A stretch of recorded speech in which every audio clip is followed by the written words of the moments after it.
Então, de novo, no espaço de Minkowski, isso aqui também é a divergência, isso aqui faz o papel, é como se fosse um quadrivetor VK.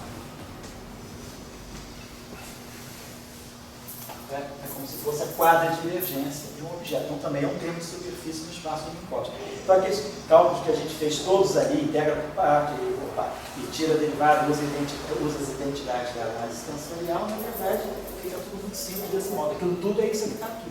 Aqueles três termos que nós calculamos são esse aqui, D0, V0 mais DI, DI. São duas divergências disso aí. Só para lembrar vocês que pode ser feito rapidamente no espaço de Minkowski, que é bem mais fácil então. Mas está tudo aqui na frente. Mas o resultado final é que esse termo aí viola a paridade e viola a reversão temporal. E, portanto, não deveria ser um termo bem-vindo a uma proposta de se estudar um eletromagnetismo. Bom, então só para cá. Então vamos dar uma olhadinha. Então, para nós, que foi isso aqui, então a gente pode se perguntar, como é que eu tiro as equações fraca? Oi? Alguém me chamou? Oi? A interação fraca, ele seria bem-vindo. Ele viola CP. Ele viola CP e viola D. Para a interação fraca, ele pode ser bem-vindo e, de fato, né, foi uma atividade que teve um certo sucesso no início da década de 90 que se fala até hoje, né? A possibilidade de você verificar nas interações fracas, né? Na época, no início da década de 90, a gente ainda não tinha o LHC, já tinha o LEP. Né? Quem estava em operação era o LEP, né? Que começou a trabalhar em 87. E aí o LEP, ele apareceu, no LEP apareceram alguns eventos que mostravam alguns eventos anômalos do ponto de vista das interações fracas e que mostravam que talvez a ideia que se tem é que surgissem algumas configurações topológicas chamadas sphalerons. Então, esses sphalerons aqui seriam configurações topológicas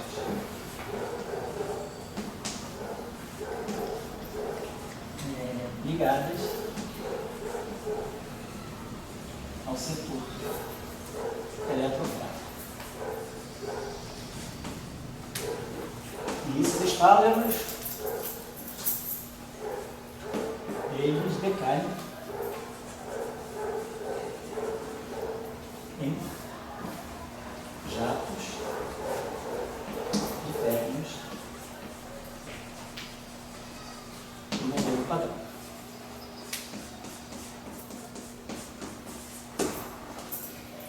E aí, a ideia é que por trás desses sphalerons a gente possa ter termos desse tipo, porque afinal de contas, esses termos são eletromagnéticos. E a interação eletrofraca, ela contém o eletromagnetismo dentro dela. Então pode ser que configurações para as quais agora a gente não poderia desprezar esses termos aqui, esse termo aqui, então, ele é um bom termo nesse sentido, ele viola CP, claro, as interações fracas violam CP.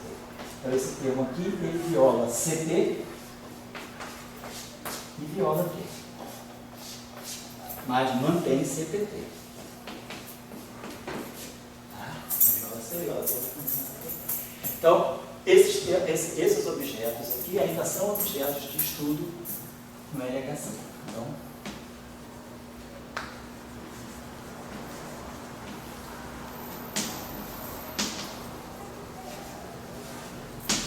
na década de 90, isso aconteceu mais ou menos no 90, a atividade mais forte sobre os sphalerons foi entre 91 e 93, não se associava que esses sphalerons pudessem estar ligados a alguma física além do modelo padrão. Então, era alguma física mesmo de natureza não perturbativa, algum efeito não perturbativo no setor eletrofrágil. Tá? Então, seriam configurações topológicas, então, seriam efeitos, né? Seriam algum tipo de efeito não perturbativo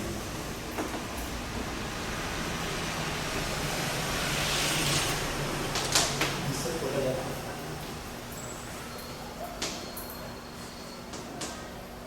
Se você quiser ir na eletrofraca, além de Maxwell, você precisa ter um campo eletromagnético. Isso. Você quer ter campo eletromagnético com fraca. Esses termos são bem bonitos. Vamos lá. Só para dar uma aceleradinha aqui, vamos tirar então as equações de Maxwell agora em presença desses termos aí. Como é que a gente vai ver a não linearidade das equações de Maxwell? É rapidinho, é uma coisa. Agora, tem alguma intuição que você, digamos, você está elevando ao quadrado máximo. Sim. Tem alguma intuição que você diz o seguinte, quando eu estou mais altas energias, eu posso ir elevando ao quadrado? Sim. Poderia ser. Se você, por exemplo, se supõe que você.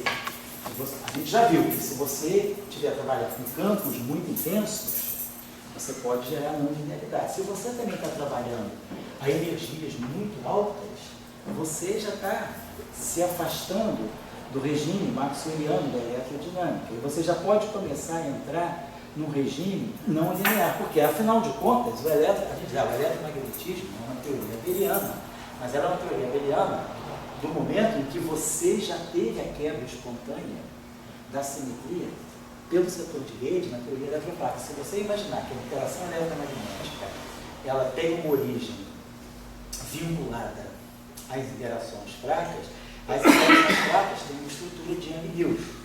Então, se você vai a energias muito altas, você já começa a perceber a estrutura não linear do eletromagnetismo pela ligação do eletromagnetismo com o eletrofrágil. Então, faz sentido realmente que a altas energias a gente espere correções não lineares do eletromagnetismo. A gente está falando até que ponto, até que nível de energia o eletromagnetismo deve ser realmente linear. Níveis de energia, níveis de frequência ou intensidades de campo. Então, para intensidades de campo, como aquelas que a gente mostrou aí, os campos críticos E e B de Schrödinger, a gente já espera ter correções não lineares. Mas pronto, você tem um campo elétrico dessa dimensão, você, por exemplo, já está muito próximo do núcleo atômico. Se você calcular o campo elétrico de um núcleo de hélio nas vizinhanças da superfície do núcleo, imaginando que o núcleo de hélio tem uma dimensão típica da parte do inferno, 10 a menos 15 metros, e que dentro do núcleo de hélio você tem 2 prótons, então se você calcular o campo elétrico, eletrostático de 2 prótons, né, dentro do núcleo de hélio, nas vizinhanças da superfície de hélio, você já tira um campo dessa natureza. Então, claro que para as camadas atômicas, o elétron das camadas atômicas, ele está a uma distância tipo 100 mil vezes maior do que a dimensão do núcleo, 10 a menos 15 metros para o núcleo e 10 a menos 10 metros para o átomo. Então, o campo elétrico, os elétrons das camadas orbitais, eles não percebem tanto esse campo tão intenso. Mas se um elétron, tipo aquele efeito de captura K, um elétron, que esse efeito acontece na física nuclear, né? Você pode ter elétrons capturados K no interior do núcleo atômico. Então, quando o elétron sofre captura K, ele enfrenta um campo eletromagnético, um campo eletrostático da ordem daquele. Então, ele já começa a ver um eletromagnetismo não linear. Então, a gente tem que ver quais são as regiões que a gente pode garantir linearidade ou não. Eu tenho um livro muito interessante na biblioteca, um livro antigo até de eletromagnetismo, que eu gosto muito, Van Vleck. Ele dá vários exemplos de materiais, não estou falando de física, assim, mais microscópica, não. Exemplos de materiais em que, se você submeter esses materiais dielétricos ou materiais diamagnéticos ou paramagnéticos a campos elétricos com frequências muito altas, você dispara um regime de não linearidade. A polarização e a magnetização, elas deixam de ser lineares no campo elétrico e no campo magnético. Então você já começa a ver efeitos de não linearidade na matéria. Basta você colocar um campo eletromagnético, um campo magnético oscilante com uma frequência muito alta. Então, então você tem que buscar quais são as regiões, né, que te garantem trabalhar com uma certa segurança com as equações lineares, com o eletromagnetismo linear. Certo? Bom. Então, quer dizer, a física nuclear, isso, ela deveria ter interação fraca. Bom, na física nuclear nós temos as interações fracas, sim, dos quarks. Os quarks têm interação fraca, mas é nesse sentido que eu estou te dizendo não. Estou dizendo que se você for olhar para o eletromagnetismo, para a interação eletromagnética de um elétron que se aproxima muito do núcleo atômico, esse elétron, nas vizinhanças do núcleo atômico, da superfície do núcleo atômico, ele vai ver campos elétricos dessa ordem aqui, de 10 a 17 volts por metro. Lá, 10 a 17? Volts por metro, newtons por curva. Lá é eletronvolts, né? Lá na esfera orbital é eletronvolts, né? Não, na esfera orbital as energias de ligação, né? As energias de ligação são eletronvolts. Eletronvolts. Na verdade, E ali seria o quanto? ali MeV. Neve eletronvolts. Ali a escala nuclear é MeV. Giga não tem. Não, giga aí já seria mais a escala subatômica, né? Seria a escala subnuclear, seria você falando de partes, por exemplo, né? Os GeVs, aí você está falando de bóson, né? Você vai para o GeV, você vai para o W+, vai para o W-, vai para o Z0, vai para o Higgs. Aí você já começa a acionar um monte de novas partículas. Mesmo na faixa de quantos metros assim, você já teria nominalidade? Quantos MeVs aí? Se você pegar, vamos imaginar o seguinte, você com um MeV, pegar a constante de Planck, né? H cortado, né? Aproximadamente 6,58, 10 a menos 22 MeVs segundo, né? Então, H vai ser 2π, 6 aproximadamente. Então, vamos dizer aproximadamente 6, vai dar aproximadamente 40, né? Vamos dizer aproximadamente 10 a menos 21 MeVs. Vamos explicar por hoje, MeV segundo. Imagina que você pega um fóton, na frequência de gama, raios gama, pega lá uns 10 a 20 Hz. Então, se você pegar um fóton de 10 a 20 Hz, você vai ter uma energia de 10 a menos 21 MeVs.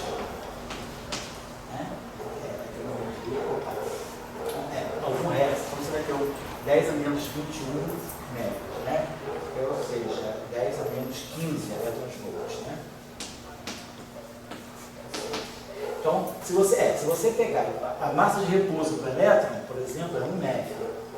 Então, se você pegar um fóton de 10 a 20 Hz, você vai ter 10 a menos 1. Perdão. Se você pegar um fóton de 10 a 20 Hz, você vai ter 10 a menos 1 MeV de energia.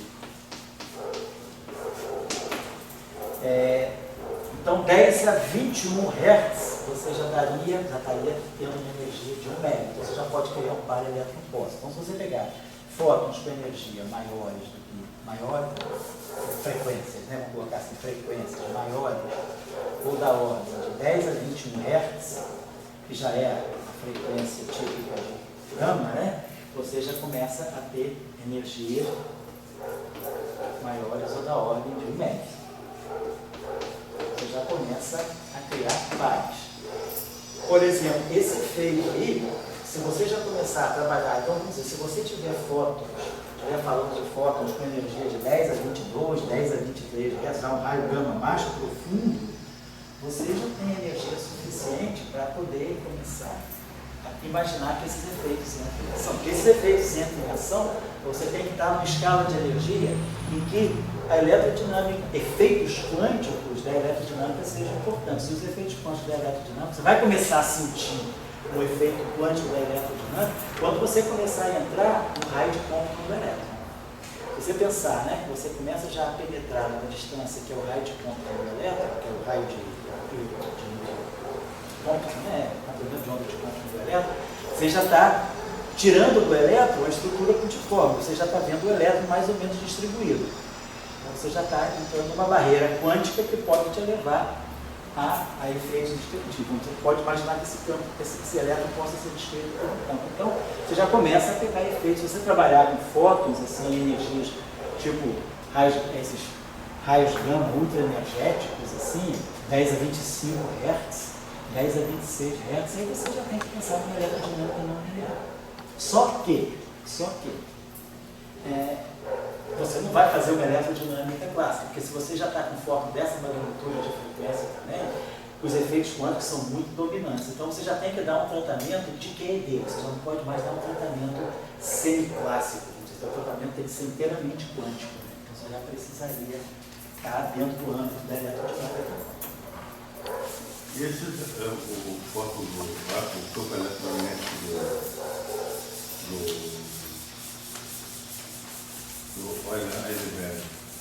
Sim. Ele é 10 a 10 a 17. Ele é 10 a 17, né? O elétrico, o magnético 10 a 8, 10 a 9, né? 10 a 9 Tesla. 10 a 9 Tesla. Então, o campo magnético 10 a 9 Tesla. Onde é que você encontra? Em estrelas de nêutron, em magnetares, né?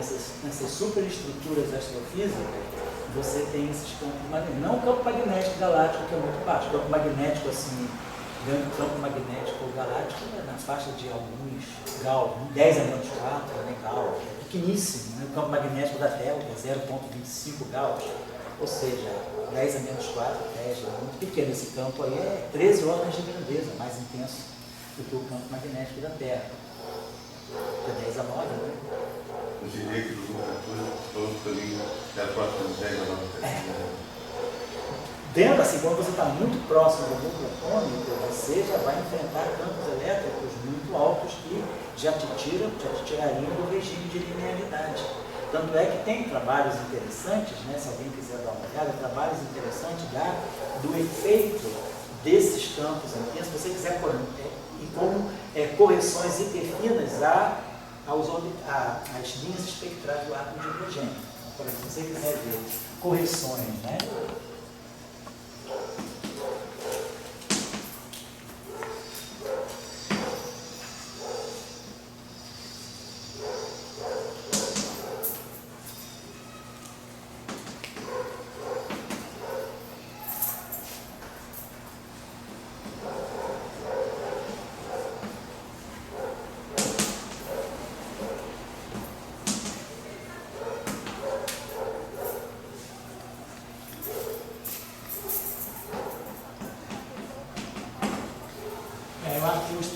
Tem uma série de trabalhos, né? Tem uma linha de trabalhos, né?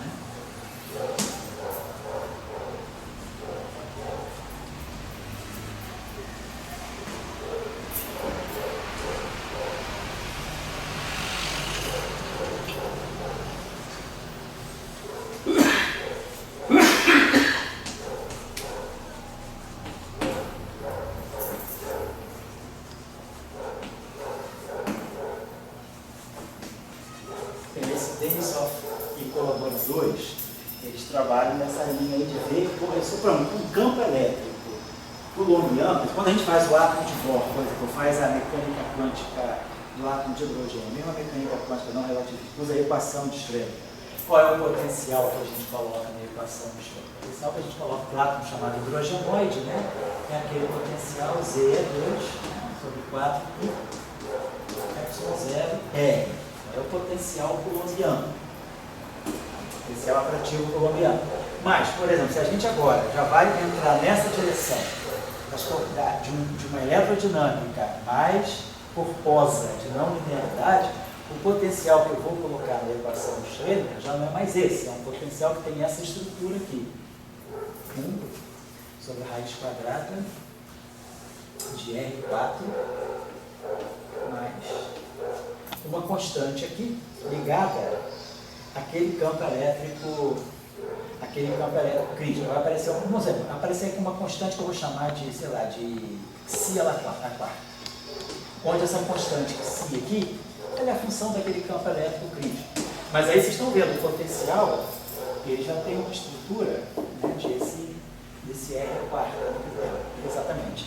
Então, isso aqui, se você tiver distâncias muito grandes, esse termo aqui domina sobre esse aqui, esse potencial aqui, bom, peraí, vai cair para, desculpa, né, raiz quadrada que é R2 mais C2.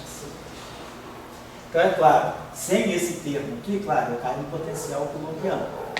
Agora, se eu estou para distâncias muito grandes, estou bastante longe do núcleo atômico, esse termo domina sobre esse. De novo, eu caio no caso colombiano. Mas agora, se eu me aproximo do núcleo atômico, isso aqui tende a zero, o potencial é máximo. Mas eu vou botar até o campo elétrico.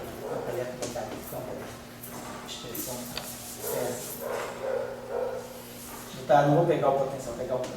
Mas só para a gente ter uma ideia. Colombiano. Aí o campo é R4 mais essa constante que se fala. Então, se eu estou muito próximo do núcleo, se eu estou muito próximo do centro da carga, em cima da carga, o R é zero. O campo não é mais infinito, mas é máximo. essa função aqui é máxima para R igual a zero, e a medida, né, que R, quer dizer, a ideia, esse gráfico aqui, né, em vez de ser o gráfico colombiano, que é isso aqui, que vai ao infinito na origem, ele parte de um valor máximo na origem e começa a decair. E aí, depois de uma certa região, ele encontra, né, o regime colombiano. Eles vão se encontrar. Mas o regime colombiano é marcadamente diferente desse na origem. Então, você tem agora... Então, a pergunta é, se eu agora faço a minha equação de Schrödinger com esse campo, que dá com um potencial associado a esse campo, que é um potencial, que é a derivada desse campo, o potencial é esse campo aqui, basicamente. Isso aqui é menos, né, a derivada do potencial em relação a R. Então, se eu integro essa função aí, eu ganho meu potencial. Jogo isso na minha equação de Schrödinger. E aí eu vou tirar os níveis de energia agora em função do que, se você quiser, faz uma coisa mais simples, pega o átomo de Bohr. Estuda o átomo de Bohr. É só colocar, em vez de colocar o campo elétrico 1 sobre R2, coloca esse campo elétrico aqui na equação de Schrödinger, na formulação simples de Bohr, lá bota a força centrípeta, né? Então bota lá que a força centrípeta NV2 sobre R é isso aqui, e tira os níveis de energia, refaz o átomo de hidrogênio usando isso aqui. Você vê então que você pode. Claro, agora tem esse que se está ligado ao inverso daquele campo elétrico grande, você vai ter correções pequenas. Mas esse grupo aí, de Denisov, né, grupo, por alguns anos, eles estudaram a possibilidade deles detectarem em medidas hiperfinas das linhas espectrais possíveis efeitos de não linearidade. Então, por isso, porque se você estiver trabalhando com elétrons que, claro, na mecânica quântica as órbitas não são fixas, os elétrons eles podem estar variando, eles têm uma incerteza danadinha, né, na posição. Então você tem a probabilidade não nula de elétrons estarem muito próximos ou até entrarem no núcleo atômico, e a captura K basicamente é isso, o elétron entra no núcleo atômico e aí ele se combina com o próton e vai dar um neutrino e um nêutron, né? Vai dar um neutrino e um nêutron. Então você pode ter o processo de captura K. Então, esses elétrons que estão muito lá, eles podem, de alguma maneira, né, que você tem probabilidade de elétrons estarem muito próximos do núcleo atômico, você poderia detectar efeitos de não linearidade nas linhas espectrais do hidrogênio e de outros átomos. O mais quântico da atividade, né? O periódico de Mercúrio, sim, ele aconteceu porque, por exemplo, mais próximo do Sol, isso, a intensidade era maior. Exatamente, então, o gravitacional é bem mais intenso. E a não linearidade era medida. Exatamente. Aqui é a mesma coisa. Agora, só que aqui, Dória, tem uma coisinha só que a gente tem que ter um cuidadinho, que é, quando você chega nessa região, a pergunta é, o que é mais preciso? Você, quer dizer, vamos dizer, que cenário você escolhe para descrever o elétron? Um cenário de mecânica quântica, não relativística, de mecânica quântica relativística, ou já de eletrodinâmica, já de teoria de campo? Que agora você está diante de uma situação em que você tem um campo elétrico muito intenso, provavelmente já está na região de não linearidade de Maxwell. Então, se você está chegando na região de não linearidade de Maxwell, a pergunta é mais interessante você usar formulação de mecânica quântica ou já ir direto para QED, para teoria quântica de campo? Porque pode ser que a teoria quântica de campo, nesse momento, ela te dê informações mais precisas do que a própria mecânica quântica. Tá? Mas eu sei que o Denisov, o grupo dele, eles fazem por mecânica quântica, eles não usam a argumentação de QED, não. Eles usam mecânica quântica. Em que conclusão esse grupo chegou? Eles conseguiram medir, e aí conseguiram, pelas incertezas nas frequências de emissão, eles usaram a barra de erro das frequências de emissão para dizer que esses efeitos corresponderiam a essas incertezas na medida. E aí eles ficam valores, estimativas para esse parâmetro que batem com o campo elétrico. Quer dizer, tudo bem compatível, bem afinado. Então o Werner-Heisenberg funciona, de fato. Funciona dentro dessa região. Sim, sim. Certo. É uma boa formulação, sim. Já tentaram muitas vezes mostrar que estava ruim, mas ninguém conseguiu até agora. Né? Mas a não linearidade foi o efeito. A não linearidade que é boa. Agora, por exemplo, depois da não linearidade de duas maneiras. Bom, quem começou a aula hoje? Até que a gente está aqui, né? Mas tudo bem, é só para motivar, para vocês saberem por que isso faz sentido. Tá? tá? Não é um problema acadêmico. Tá? Fala aí. Mas o complemento não linearidade é vindo de dois cenários. O aumento da energia. Tipo a história da gravitação, você vai para certo. o Mercúrio vai para baixo, né? E outra, a complexidade. Você ter mais campos envolvidos, você ter um sistema de equações diferenciais mais complexos. E daí também te dá não linearidade. Certo. E sem estar pensando em... Mais do que não linearidade até, né, Dória? A complexidade pode te dar até fractalidade. Você pode começar a já ter, assim, um contato muito forte com, digamos, efeitos de fractalidade. Quer dizer, não só não linearidade. Eu acho que, assim, a complexidade, quer dizer, quando você considera a situação complexa, você se pergunta, né? Você considera o elétron nesse meio, ele tem tantas interações. Você, à medida que você vai se aproximando dele, você vai começando a ver um nível tão grande de interações, que aí a questão não é nem só, que, claro, estou colocando a coisa de uma maneira meio assim, caótica, né? No sentido de pensar em tudo. Não dá para pensar em tudo, mas eu digo que a complexidade, primeiro, ela te leva à não linearidade. E da não linearidade, ela pode te levar até para uma dimensão fractal. Você pode começar a perceber a própria fractalidade do espaço, que é o que se estuda muito, né? Tem uma grande assim, atividade nessa direção, que é chamada, né, esses chamados meios force braining, né, quer dizer, a force braining elétrico force braining.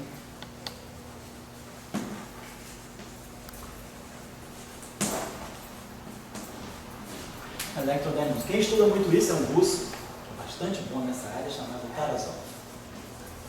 Esse Tarasov estuda essa questão de que você agora, no meio mais complexo, você já possa começar a perceber a fractalidade, além da não linearidade. Você já começa a ter contato com a fractalidade e você já começa a ter contato com uma dinâmica fracional.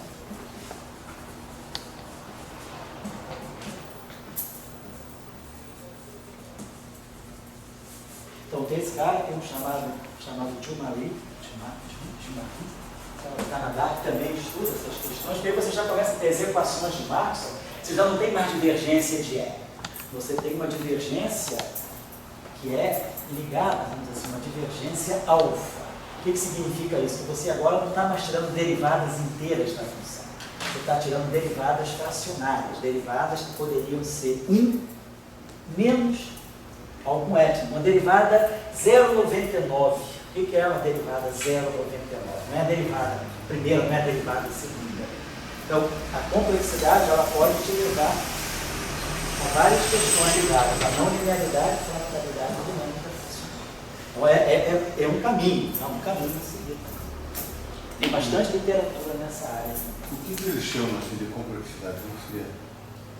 Para mim, complexidade é que eu tenho muitos campos. É um meio, exatamente. É um meio em que você tem muitas interações, né, juntas, tem uma circunstância de interações. Por exemplo, você não consegue isolar uma interação da outra. Um tipo para mim de complexidade é o Frota na educação. Isso aí, cara. Isso aí é isso é complexidade, o que é regime altamente caótico, né? Se a gente for entrar por esse caminho, essa semana aconteceram muitas coisas engraçadas. A física não explica nada disso.